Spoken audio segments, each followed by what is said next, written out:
تعالوا نعمل النهارده اكله فيها بروتين وسهله وبسيطه ومش مكلفه.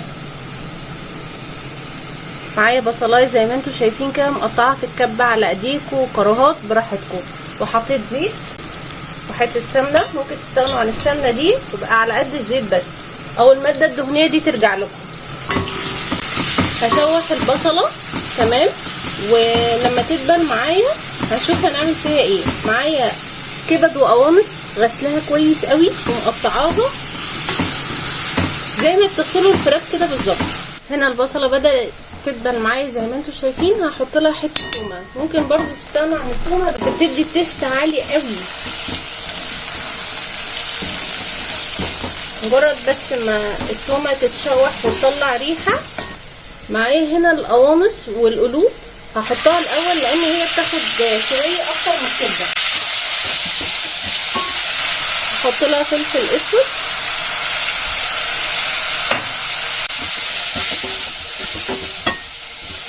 هحط لها ميه سخنه واسيبها شويه تستوي. يعني لما تبقى داخله في السويه هكون انا غسلت الرز وغسلت الكبده كمان، لان الكبده انتوا عارفين ما بتاخدش وقت. فانا هغطيها واسيبها تاخد سويه شويه. متنسوش بقى اللايك الجميل اللي زيكم وكومنتاتكم الحلوه وتشتركوا في القناه وقولوا لي النهارده فطرتوا ايه. وانا داخله مستعجله ودي اسرع حاجه ممكن تعملوها في الفطار. عملت معاكم قبل كده الكبد والقوانص في الطاجن بلسان العصفور، هسيبها لكم في اول كومنت مثبت.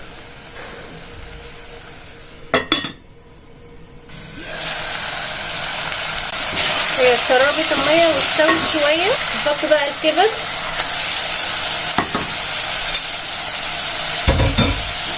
عشان زي ما قلت لكم الكبد ما بتاخدش وقت زي القوانص والقلوب. تمام كده. انا مش هقلبها بس كتير، هخليها تاخد تشويحه معاهم. حطوا بقى مقدار الملح على حسب الكميه وحسب ما انتوا حابين يعني.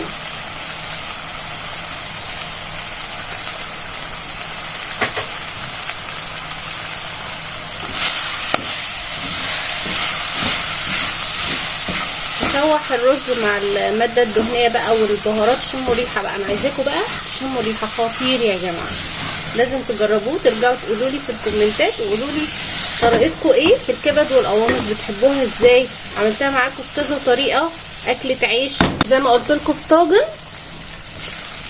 طاجن لسان العصفور كان تحفه تحفه. لازم تجربوه. ابقى اعمله معاكم مره تانية ان شاء الله. هنا بقى احط مقدار الميه بتاعتي. كل كوبايه رز بتاخد كوبايه ميه، بس انا عارفه المقدار بتاعي فانا ايه بحط بالبركه. بسمي الله كده واتكل على الله.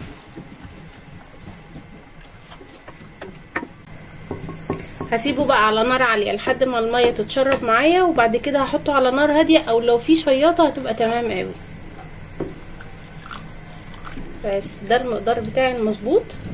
هغطيه بقى واسيبه مع نفسه لحد وقت الفطار. ما تنسوش تقولوا لي فطرتوا ايه النهارده، ولو انتم محتارين كل يوم تفطروا ايه، دي فكره حلوه وان شاء الله الفيديوهات الجايه تعجبكم باذن الله.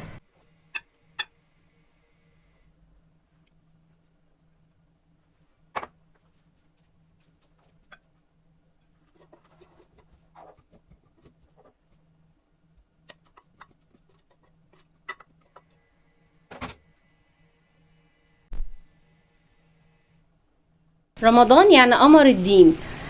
غاليه ميه كده في الحله او في كسرونه او في كسرولة على حسب ما بتقولوا. ومعايا قمر الدين، هي طبعا لفه بتبقى على بعضها. قطعوها عشوائي تمام، وحطوا قمر الدين في الميه وادفوا وغطوه زي ما انتم شايفين. حطيته كده في الميه وغطيه تمام. انا طفيت النار خلاص. انتوا ممكن تعملوه مهلبيه لو انتوا حابين.